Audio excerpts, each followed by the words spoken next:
गणेशोत्सवानिमित्त SES college of architecture Chandak येथे पर्यावरणपूरक गणेश मूर्ती बनवण्याची कार्यशाळा मोठ्या उत्साहात पार पडली।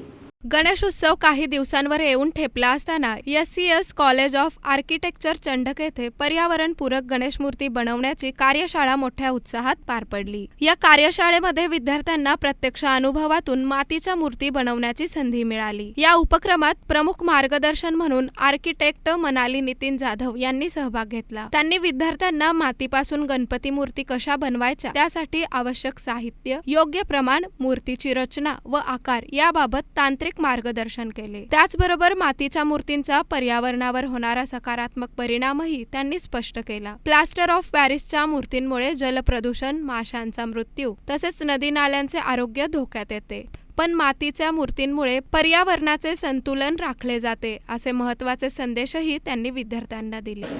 नमस्कार, मी मनाली जाधव। आज आम्ही SES कॉलेज ऑफ आर्किटेक्चरमध्ये गणपतीचं वर्कशॉप घेतो आहे। तर आजच्या या इको फ्रेंडली गणपतीच्या कार्यशाळेसाठी किमान 60 मुलांनी सहभाग घेतला होता आणि सगळ्यांनीच खूप सुंदर आणि सुरेख गणपती बनवले।